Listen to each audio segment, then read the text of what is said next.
आप एलजी है महोदय, आप गवर्नर नहीं, आप लेफ्टिनेंट गवर्नर हैं,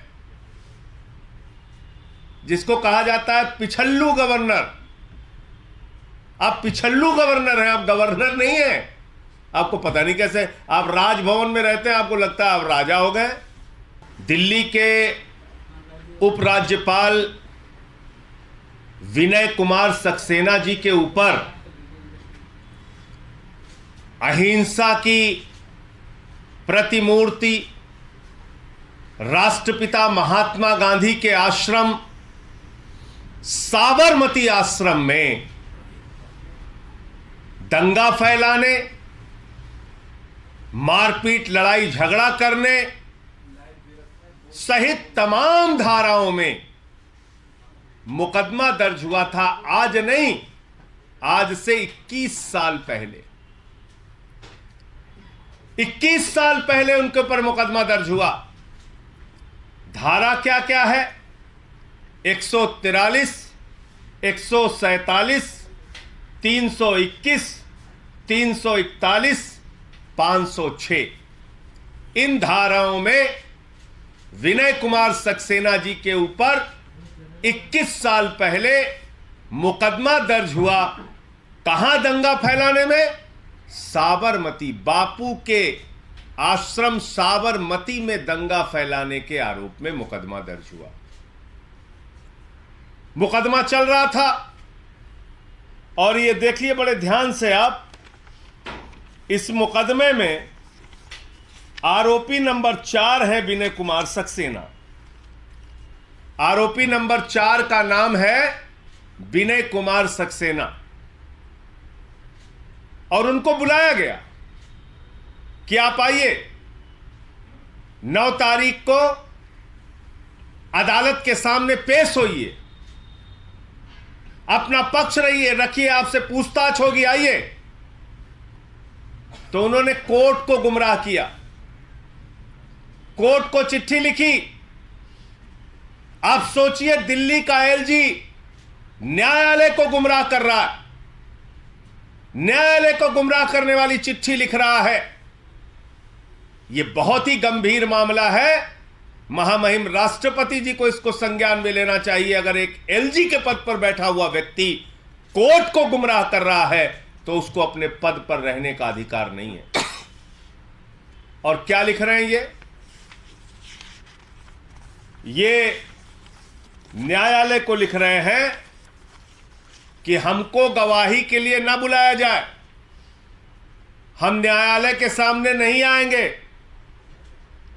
क्योंकि LG of NCT of Delhi not only presides over the exercise of powers driven from president, but also enjoys greater status of his office, greater than a governor of a state and greater than LG of other union territories। ये लिख रहे हैं न्यायालय को कि इनका ओहदा, इनका पद दूसरे राज्यों के राज्यपाल से भी बड़ा है और दूसरे यूनियन टेरिटरीज के एलजी से भी बड़ा है। तो मैं तो कह रहा हूं प्रधानमंत्री जी, आपके पद के लिए खतरा पैदा हो गया। मैं तो अब तक सुनता था राष्ट्रपति का पद, उपराष्ट्रपति का पद और प्रधानमंत्री का पद। ये कह रहे हैं हम ठीक राष्ट्रपति के नीचे हैं। तो विनय कुमार सक्सेना कह रहे हैं कि एक राष्ट्रपति का पद है, उसके बाद वरिष्ठ उपराष्ट्रपति का पद है विनय कुमार सक्सेना का, उसके बाद उपराष्ट्रपति का पद है और तब प्रधानमंत्री का पद है। ये बताइए, मैं नहीं कह रहा हूं, ये दिल्ली के एलजी महोदय कह रहे हैं और कह रहे हैं कि हमको छूट दी जाए, हमको छूट दी जाए। हम एलजी हैं, हम गवर्नर से बड़े हैं, हम राष्ट्रपति से थोड़ा नीचे हैं, हमको छूट दी जाए, हम न्यायालय में नहीं आएंगे। क्यों एलजी साहब, आप क्यों नहीं जाओगे? गुनाह करोगे आप, अपराध करोगे आप, धाराएं लिखी जाएंगी आपके खिलाफ। इकट्ठा होकर दंगे भड़काने का काम करोगे आप, और जब मुकदमा चलेगा तो न्यायालय के सामने पेश भी नहीं होगे। अरे भाई, आप किस गलतफहमी में हैं? अगर आपको न्यायालय में बुलाने की छूट होती कि भाई इनको न्यायालय में नहीं बुलाया जा सकता, तो क्या न्यायालय में बैठे हुए न्यायाधीश को यह बात नहीं पता? अगर न्यायालय का न्यायाधीश आपको सम्मन कर रहा है, क्या उसको संविधान के बारे में, कानून के बारे में नहीं पता?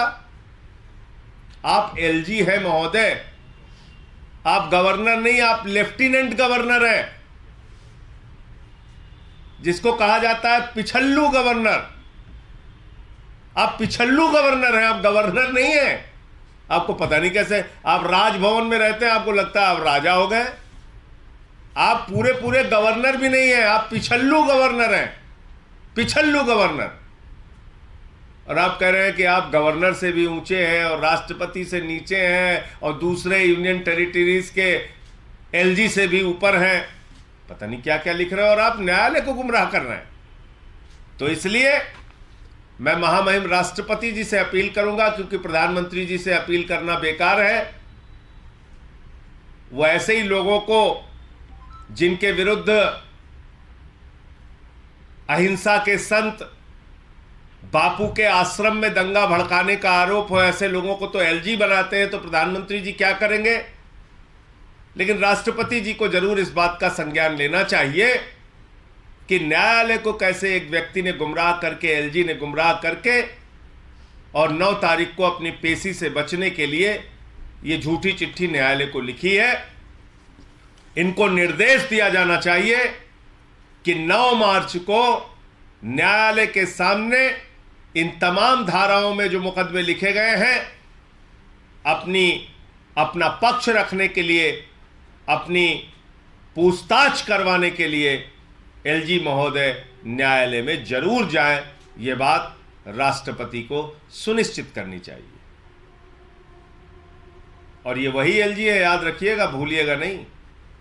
ये वही एलजी हैं जो अभी कुछ दिन पहले कह रहे थे कि प्रिसाइडिंग ऑफिसर एमसीडी में मुकेश गोयल को इसलिए नहीं बनाया जा सकता क्योंकि उनके खिलाफ एफआईआर दर्ज है। अब बताओ, तुम्हारे खिलाफ तो कई मामलों में एफआईआर दर्ज है, तो तुम एलजी कैसे रह सकते हो दिल्ली के? जब एक प्रिसाइडिंग ऑफिसर नहीं बन सकता एफआईआर होने के मामले में, आपको तो न्यायालय ने सम्मन कर लिया। आपको तो तत्काल अपने पद से इस्तीफा दे देना चाहिए। आप क्यों बैठे हुए हैं एलजी के पद पे और झूठ बोल रहे हैं न्यायालय से कि आप गवर्नर से बड़े हैं? अरे भाई, आप पिछल्लू गवर्नर हैं, आप गवर्नर से बड़े हैं कह रहे हैं, तो आप वरिष्ठ उपराष्ट्रपति हैं भारत के। कौन सा पद है भाई आपका? तो ये सवाल है। मैं महामहिम राष्ट्रपति जी से मांग करूंगा कि इस पूरे मामले का संज्ञान लें और उनको निर्देश जारी करें कि 9 मार्च को न्यायालय की प्रक्रिया में विनय कुमार सक्सेना एलजी हाजिर हों, शामिल हों। इनके खिलाफ कई धाराओं में, गंभीर धाराओं में मुकदमे दर्ज हैं।